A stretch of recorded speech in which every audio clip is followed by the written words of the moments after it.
नमस्कार दोस्तों। तो कैसे हैं आप लोग। तो आई होप ही आप लोग बहुत ही अच्छे होंगे और बहुत ही स्वस्थ होंगे और पढ़ाई भी ज़बरदस्त चल रही होगी। तो दोस्तों, परीक्षा को देखते हुए हम लेके आए हैं बहुत ही सरल भाषा में जो 10वीं बोर्ड परीक्षा 2024 के महावायरल प्रश्न, जो कि 4 प्रश्न हैं। 4 में से एक तो आना जो आएगा ही आएगा। तो चलिए चारों प्रश्न को देखते हैं। अगर आप लोग इस चैनल पे नए हैं तो चैनल को सब्सक्राइब कर लीजिए और वीडियो को लाइक कर दीजिए और कमेंट में बताइएगा जो आपको वीडियो कैसा चाहिए और कौन सी एग्ज़ाम के लिए तैयारी कर रहे हैं और कहाँ से देखते हैं हमारे वीडियो। तो चलिए शुरू करते हैं। तो देखिए दोस्तों, सबसे पहले प्रश्न है। प्रश्न बहुत बड़ा है लेकिन इसको समझते हैं, रट तो नहीं पाएंगे क्योंकि इतना टाइम हम लोग के पास नहीं है। तो चलिए इसको समझते हैं। तो देखिए पहला प्रश्न है हम लोग का, समूह 77 G77 से आपका क्या तात्पर्य है। देखिए G77 जो ये G77 है या समूह 77 जिसको कहते हैं, बोल रहा है क्या तात्पर्य है। तो इसको हल्के में नहीं लीजिएगा, ये बहुत ही बड़ा संगठन है। तो चलिए इसको देखते हैं क्या लिखे हैं हम लोग। G77 समूह विश्व के विकासशील देशों का एक समूह है। देखिए G77 जो है ना, विश्व के विकासशील देशों का एक समूह है। विश्व के विकासशील जो देश है उसका एक समूह है, एक एकत्रित है, एक संगठन है। यह संगठन हालांकि संयुक्त राष्ट्र से हमेशा समूह को अपेक्षा की मजबूत की है। देखिए क्या लिखा है, यह संगठन हालांकि संयुक्त राष्ट्र की शेष समूहों की अपेक्षा कम मजबूत है। देखिए जो संयुक्त राष्ट्र जो शेष जो है ना वो अपेक्षा उसका कम मजबूत है, लेकिन किंतु विकासशील देशों में आगे रहने वाले समूह राष्ट्र में सबसे बड़ा समूह है। देखिए विकासशील जो विकास वाला देश है ना वो आगे रखने वाला संयुक्त राष्ट्र में सबसे बड़ा समूह है, बहुत बड़ा संगठन है ये जो G77 है, ये बहुत बड़ा संगठन है। इसके कार्यालय जो इसका विश्व के कई देश शहरों में है। इसका कार्यालय देखिए जो होते हैं ना ऑफिस, वो कहाँ विश्व के बहुत सारे शहरों में है, जिसमें से जेनेवा सबसे पहले आते हैं। वो पूछेगा G77 का जो संगठन ये जो कहाँ पे है, तो जेनेवा, नैरोबी, रोम, वियना और वाशिंगटन। डीजी प्रमुख है। देखिए डीजी जो है वो प्रमुख है।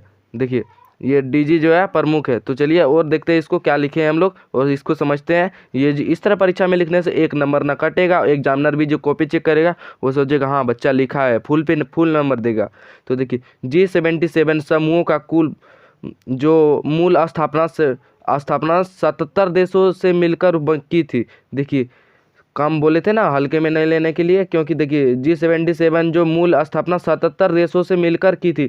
77 देश मिलके जो G77 बना था, इसीलिए G77 का नाम पड़ा। बाद में बहुत सारे अन्य देश इसके सदस्य बन गए। बाद में जो हुए बहुत सारे अन्य देश आके मिल गए, क्योंकि ये G77 अच्छा कार्य कर रहे थे, अच्छा काम कर रहे थे, तो बहुत सारे देश आके भी मिल गए। और वर्तमान में इसके कुल सदस्यों की संख्या कितना 130 हो गए हैं। कितना हो गए दोस्तों 130। देखिए जो वर्तमान में इसके जो साथियों की संख्या है, सदस्यों की संख्या 130 हो गई है। अभी सूडान इस संगठन का नेतृत्व कर रहा है। इसका जो मालिक जिसको बोलते हैं, जो अभी नेतृत्व कर रहा है, कौन कर रहा है, सूडान देश जो है वो हम जो संगठन इसका नेतृत्व सूडान देश कर रहा है। देखिए यहाँ पे क्या ये भी लिख दीजिएगा, भारत भी इसका सदस्य है। G77 का भारत भी इसका सदस्य है। तो चलिए आप लोग जो प्रश्न है हम लोग समझ गए। तो चलिए अगला प्रश्न की ओर चलते हैं। अगला प्रश्न है हम लोग का दोस्तों, औद्योगिक क्रांति सर्वप्रथम कब और कहाँ प्रारंभ किया गया था। देखिए इसको तो बहुत सारे बच्चे पढ़े होंगे। चलिए आज हम लोग इसे पढ़ते हैं। बहुत सारे बच्चे पढ़े तो क्या हम लोग भी पढ़ेंगे और इसे परीक्षा में और अच्छे से फोड़ के आएंगे। तो देखिए औद्योगिक क्रांति सर्वप्रथम कब और कहाँ प्रारंभ किया गया था। तो देखिए औद्योगिक क्रांति पहली बार कहाँ प्रारंभ किया गया था, 18वीं सदी के आखिर में। देखिए 18वीं सदी के आखिर में और 19वीं सदी के शुरुआत में प्रारंभ किया गया था। और इसे कहाँ, इंग्लैंड में सर्वप्रथम प्रारंभ किया गया था। ये देश जो सब, ये बहुत ही महत्वपूर्ण प्रश्न है, ये परीक्षा में आएगा ही आएगा। देखिए ऑब्जेक्टिव या सब्जेक्टिव में आता ही आता है। देखिए कब क्या गया था, 18वीं सदी के आखिर में कब होता है आप लोग देख सकते हैं। और 19वीं सदी के शुरुआत में जो प्रारंभ किया गया था, इसे इंग्लैंड में सर्वप्रथम प्रारंभ किया गया था। इंग्लैंड जो देश है यहाँ पे शुरुआत की गई थी। तो चलिए अगला प्रश्न की ओर चलते हैं और अगला प्रश्न को देखते हैं।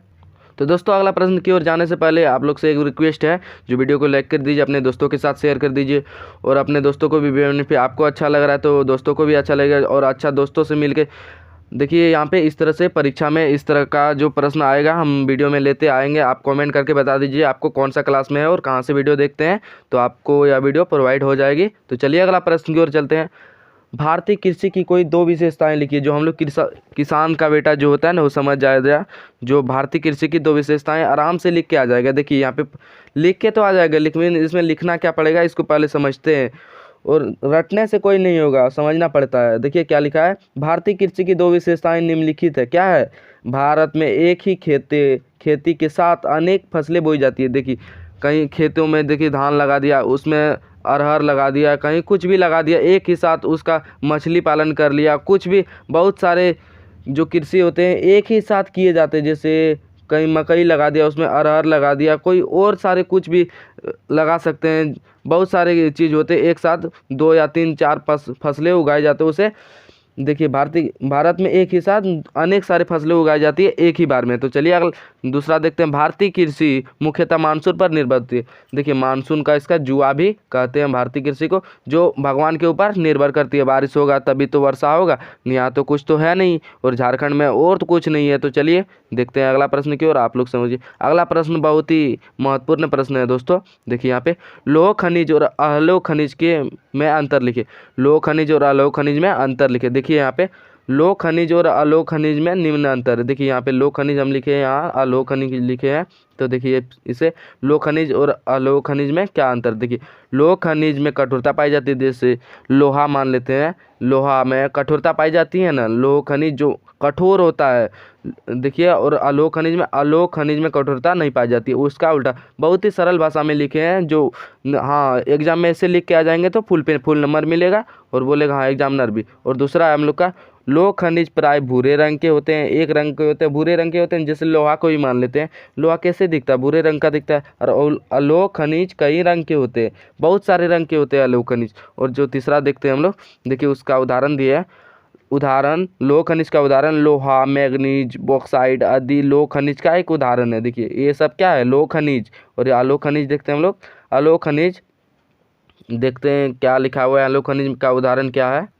अलोह खनिज का जस्ता, शीशा, सोना, अभ्रक इत्यादि अलोह खनिज का उदाहरण। देखिए यहाँ पे जस्ता, शीशा, सोना एक रंग का होता है क्या, नहीं होता है। लोहा, मैग्नीज, बॉक्साइट आदि क्या होता है, भूरे रंग का होता है। और ये सब एक रंग का नहीं होता है, इसीलिए इसको कई रंग में बोला है। और इसको क्या कठोरता नहीं पाई जाती, इस सब में कठोरता पाई जाती है, पिघला के कुछ भी किया जा सकता है, इस सब में कठोरता पाई जाता है, इसमें कठोरता नहीं पाई जाता है। तो दोस्तों आज का प्रश्न यहीं तक था। आपको अच्छा लगे तो कमेंट में बताइएगा। तो मिलते हैं अगले प्रश्न की ओर। तो तब तक के लिए जय हिंद, जय भारत।